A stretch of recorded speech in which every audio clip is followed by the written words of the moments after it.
పూరీ జగన్నాథుడి విగ్రహంలో ఉన్న బ్రహ్మ పదార్థం కృష్ణుడి గుండె. ఈ ప్రచారంలో నిజమెంత? నవకళేబర యాత్ర అంటే గర్భగుడిలో ఉండే విగ్రహాలను భూస్థాపితం చేసి ఆ స్థానంలో కొత్త విగ్రహాలను ప్రవేశపెట్టడం. 8, 11, 19 ఏళ్లకోసారి అధిక ఆషాఢమాసం వస్తుంది. అప్పుడు మాత్రమే నవకళేబర యాత్ర నిర్వహిస్తారు. ఈ కార్యక్రమం పూర్తయిన తర్వాత జగన్నాథుడి పాత విగ్రహాల స్థానంలో కొత్త విగ్రహాలను పెట్టి పాత విగ్రహాల్లో ఉండే ఓ బ్రహ్మ పదార్థాన్ని కొత్త విగ్రహాల్లోకి ప్రవేశపెడతారు. పూరీలో నవకళేబర యాత్ర జరుగుతుంది. అధిక ఆషాఢం వచ్చినప్పుడు మాత్రమే ఈ యాత్ర జరుగుతుంది. జగన్నాథుడి విగ్రహాలను తీసేసి వాటి స్థానంలో కొత్త విగ్రహాన్ని పెడతారు. పాత మూర్తులలో ఉన్న బ్రహ్మ పదార్థాన్ని కొత్త వాటిలోకి మార్చి పాతవాటిని భూస్థాపితం చేస్తారు. ఇక్కడ బ్రహ్మ పదార్థం మార్చడమే ఓ ప్రత్యేకమైన ప్రక్రియ. ఏం జరుగుతుంది? కొత్త విగ్రహాలను ప్రతిష్ఠించడానికి ముందు 4 పెద్దలు ఆలయంలోకి వెళతారు. తరతరాలుగా ఓ వంశానికి చెందినవారే బ్రహ్మ పదార్థాన్ని మార్చే ప్రక్రియలో పాల్గొంటారు. ఆ వంశంలో అతిపెద్ద ఎవరైతే వారు ఈ క్రతువులో పాల్గొంటారు. ఆ పెద్దాయన నడుముకి తాడు కట్టి చివర్లో ఓ గంట కడతారు. కళ్లకు గంతలు కట్టి ఆలయం లోపల విగ్రహాల దగ్గరకు తీసుకెళ్లి విడిచిపెట్టి అందరూ బయటకు వచ్చేస్తారు. ఆ సమయంలో పూరీ మొత్తం పవర్ కట్ చేస్తారు. మొత్తం చీకటిగా మారుతుంది. పాత మూర్తుల పక్కనే కొత్త విగ్రహాలుంటాయి. జగన్నాథుడి విగ్రహానికి గుండె ప్రదేశంలో ఓ చిన్న తలుపు ఉంటుంది. విగ్రహాలకి చుట్టూ వస్త్రాలు చుట్టేసి ఉంటాయి.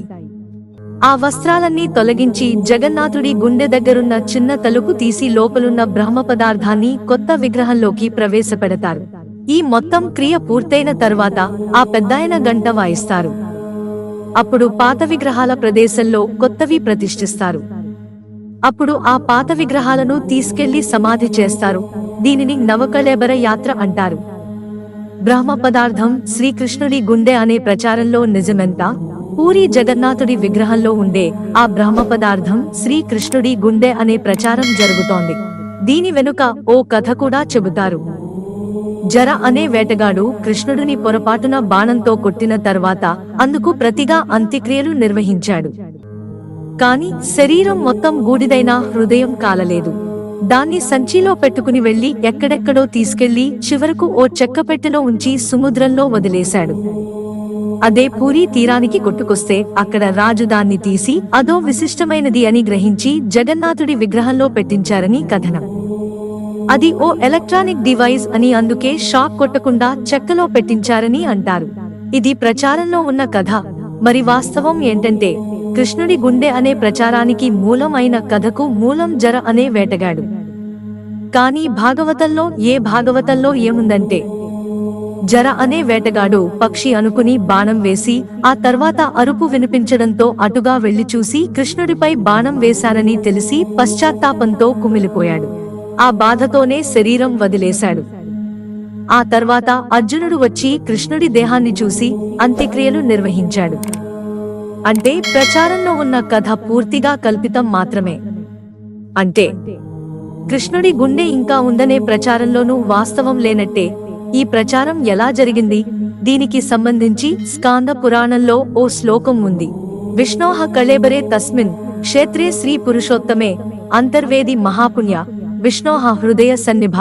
ఈ శ్లోకం అర్థం ఏంటంటే పూరీ క్షేత్రం మొత్తం కృష్ణుడి శరీరం అయితే ఆయన కొలువైన ప్రదేశం హృదయం లాంటిది అని అర్థం.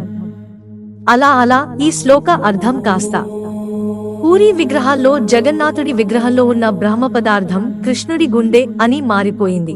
మరి లైట్లు ఆపేయాల్సిన అవసరం ఏమొచ్చిందనే సందేహం వచ్చి ఉండొచ్చు. కేవలం ఆ రహస్యాలను ఎప్పటికీ బయటకు తీసుకురాకూడదు అనే ఉద్దేశంతోనే తరతరాలుగా ఈ పద్ధతి పాటిస్తున్నారు. అందుకే అమావాస్య అర్ధరాత్రి చిమ్మ చీకటిలో ఆ బ్రహ్మ పదార్థాన్ని పాత విగ్రహాల నుంచి కొత్త విగ్రహాల్లోకి మార్చుతున్నారు. మిత్రులారా, ఛానల్ సబ్స్క్రైబ్ చేసుకోవడం మర్చిపోకండి. ధన్యవాదాలు.